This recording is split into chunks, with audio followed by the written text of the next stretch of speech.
Sabi mga kababayan dito ni Maudigs sa tungkol sa 20 pesos per kilo na sinasabi ng ating Pangulong Bongbong Marcos na gusto sana niya na maibaba sa ganong level ang presyo ng bigas.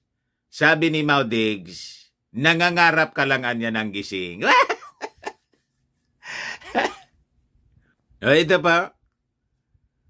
Umatake na naman po si Maudigs.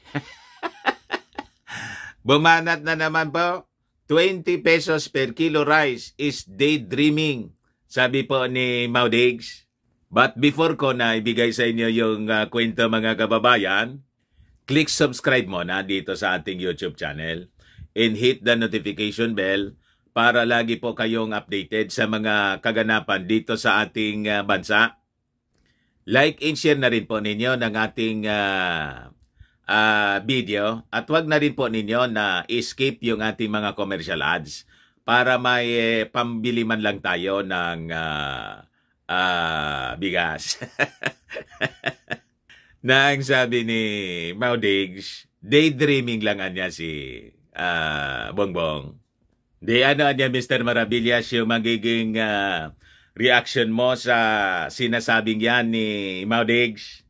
Ang totoo pong daydreaming, siya po, nung kanyang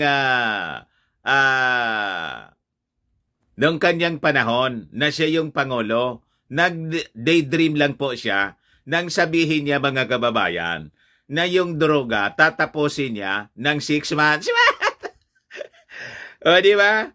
Yun ang talagang probado. Probado na kasi tapos na po yung kanyang turno. Di ba? Hindi man po natapos yung problema sa droga. Kaya nga po, mga kababayan, binago ng ating Pangulong Bongbong Marcos yung strategy. Di ba? At yung ating Pangulong Bongbong Marcos, wala siyang timetable para sa paglaban sa droga po. Kasi po, hindi siya nangarap ng gising. Di ba? Pero yung mga kaalyado, mga kababayan ni Maudigs, ayun, nag-attempt pa na pabalikin sa poder. Gustong gawing consultant ay dragsar. Gustong gawing dragsar si Digong para daw makatulong sa ating Pangulong Bongbong Marcos. Nung siya pa nga po yung Pangulo, hindi niya natapos. Ngayon pa, sabi nga natin mga kababayan, na hindi na siya Pangulo at gawing dragsar. Dragsar na siya noon. Araw-araw nga po, kahit saan siya pumunta, kahit yung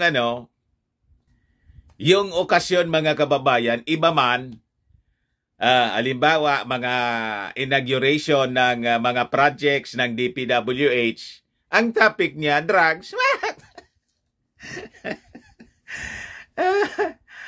Wala sa topic, wala sa okasyon mga kababayan. Igano na lang yung bukang bibig mga kababayan noon ni Maudigs, pero natapos niya, hindi. Yon ang totoong daydreaming mga kababayan. Pero ito pong sinabi ng ating Pangulong Bongbong Marcos, sabi nga niya mga kababayan, this is my aspiration for the Filipino people. Paraan niya guminhawa. Di ba? Hindi niya sinabi during the campaign na pag-upo, mga kababayan, yun na yung mangyayari. Kaya lang, ayon, yung mga critics niya, yung mga dilawan, they are putting words into the mouth of the president na ito yung campaign promise na. Aspirasyon lang. Ito yung kanyang aspirations. Na sanaan niya, maibaba man lang natin sa 20 pesos. Pero marami anya tayo na dapat gawin. 1 year pa man lang po, mga kababayan. At yung bigas sa mga kadiwa centers po, naibaba na ng ating Pangulong Bongbong Marcos sa 25 pesos. At least sa mga kadiwa centers muna. Malapit na po sa 20 pesos. Ngayon, nagpa-price selling siya, mga kababayan. Kasi nga po, itong mga Filipino-Chinese businessmen na barkada ni... Di ba? Ito yung ayaw tumigil po sa pagmamanipula. Sila yung may control ng presyo ng bigas. Sila yung involved sa kartel.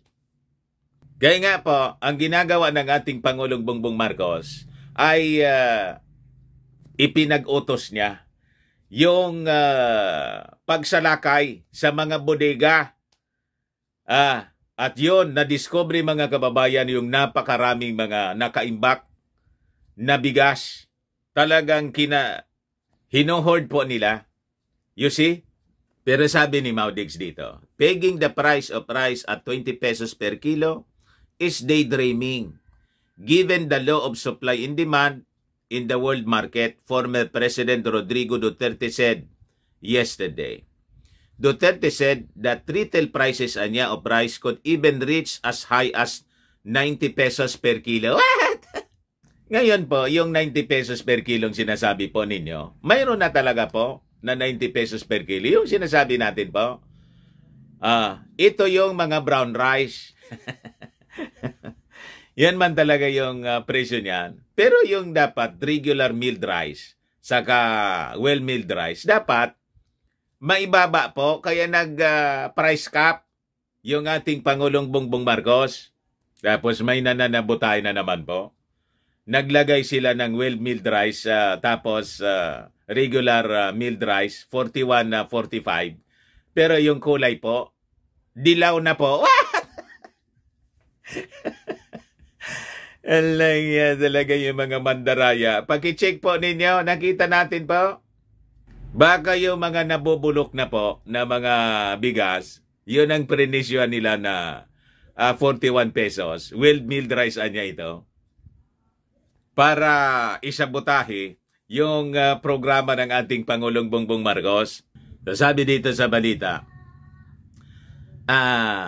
Filipinos should accept the fact that there is no way for the price of rice to go down to 20 pesos per kilo, which is too low and not realistic considering the present market situation. Sabi mga kababayan ni Maudigs. Sabi niya, the prices of fertilizers and other farm implements are going up. By our standard, 20 pesos is masyadong mababa yan, too low. And rice-producing countries have also limited the volume of rice they could export as they also do not have enough land to plant rice on. It is development from forestal to agriculture then to commercial, sabi po ni Duterte. Commercial kasi sa previous administration po ninyo, inayaan ninyo na i-convert yung mga agricultural land sa commercial. Barkada kasi ninyo po si Bilyar. Ginawang mga subdivision yung mga agricultural lands. Pati nga yung karagatan.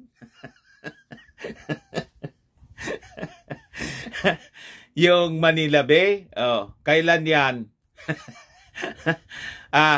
Kailan yan ni-reclaim? Front lang pala yung pagpalinis. Tuwang-tuwa yung mga Filipino. Nilinis na niya yung ng DNR. Yung Manila Bay na dating grabing nakatambak na basura, tuwang-tuwa yung mga tao. Ginawan mga kababayan na ginawang Dolomite Beach. Iyan na siya ngayon. Yun pala, yung intention po, i-approve yung reclamation po, mga kababayan, to make over yung mga Chinese businessmen, mga Chinese contractors. Diba? Buti na lang, yung nanalo pong Pangulo, yung ating Pangulong Bongbong Marcos, ayun, pinay-stop. Suspendido niya Hindi po pwede yung ganyan. Pati yung area kung saan pwedeng mangisda, yung mga kababayan natin, ginawang commercial po, nireclaim, tinambakan na ngayon po. O saan pa? Mangingisda po. Ginawang subdivision. Commercial. O tama yung sinabi po ninyo. Kasi inalaw ninyo. Hindi man lang ninyo inisip paano na yung ating mga maliliit na mangingisda. Yung mga magsasaka. So nabawasan. Yung mga pagkukunan natin ng pagkain. Tapos iinsultuin pa ninyo yung ating Pangulong Bongbong Marcos na nangangarap na maibaba yung presyo ng pagkain ng bigas sa 20 pesos per kilo. Sasabihin ninyo, nangangarap ng gising. What? Buti nga yung ating Pangulong Bongbong Marcos ay nangangarap. Ano yung ginawa ninyo? Isinobo ninyo yung ating bansa sa mga Chinese. Yun ba yung pangarap ninyo para sa mga mamamayang Pilipino? Tapos sasabihin ninyo yung UNCLOS, wala man silbi, piece of paper lang. Gawin na ninyo kami anyang province ng China. You see? Gaya po mga kababayan, mag-ingat po kayo sa partido ni Maudigs, yung CCP laban. What? O di ba? Magti-20 2025 na. Mag-isip-isip po tayo. Ay, PDP pala. CCP pala. Sorry, kamali na naman po ako. CCP pala. Chinese Communist Party yon. China Communist Party. CCP. PDP pala po, hindi man CCP. Sabi dito ni Maudigs, the government should be ready to lose at least 3 billion for it to buy rice at a higher price and sell to the people at a lower price to prevent a possible revolution resulting from the food crisis. Kita ninyo, nanggagatog siya ng revolusyon. So nagpo-propaganda siya, mga kababayan, laban sa administrasyon ni President Bongbong Marcos. Gusto niyang gatungan yung discontentment ng mga tao dahil po sa mataas na presyo ng pagkain ng bigas at yung promise niya na 20 pesos, actually hindi man po siya promise, aspirasyon. Aspiration is different from promise. Na pag hindi natupad, aalsa yung mga tao. Naintindihan yun po ng mga mamamayang Filipino. Kaya nga napakataas ng support niya.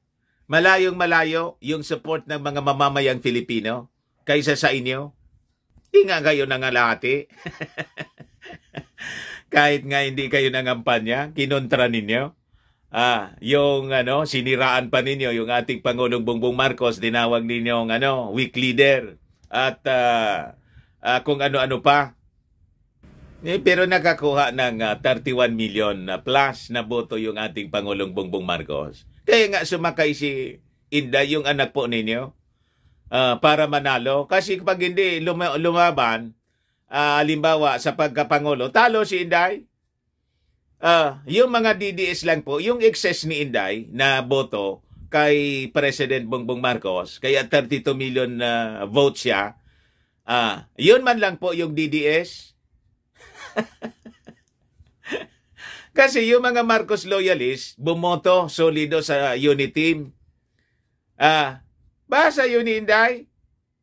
Subukan niyang umiwalay. Kaya hanggang ngayon, hindi umiwalay si Inday. Nag-attempt sana siya. Di ba? Yung tambalos-los issue.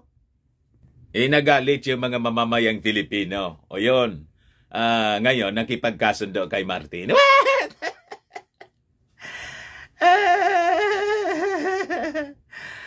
Para mga kababayan, di questionin yung confidential fund. Huwag kami Maudigs. Tapos ngayon, bibira na naman po kayo. Ayan man lang po mga kababayan. Baka lang gusto ninyo po itong itry. Firmax Firming and Lifting Cream. Pinapahid po sa mga pulses and affected area. Mainam po sa paninigas ng mga kaso-kasuan. Ito naman po, Automax Radiant Serum. Sa mukha naman yung application. Anti-aging po siya. You will look 10 years younger than your age. Sa mga cancer patients naman po, baka lang gusto ninyo itong itry. Nengxia Red Mix Fruit Drink. Hindi man po siya gamot, food supplement siya. Kaya lang, gawa siya mga kababayan sa goji berry. Yung goji berry may anti-cancer properties. Ayos. Yung mga inquiries ninyo, dumiretso na lang kayo sa aming messenger sa Facebook para masagot namin agad. Ako po si Dante Maravillas. Bye-bye. God bless.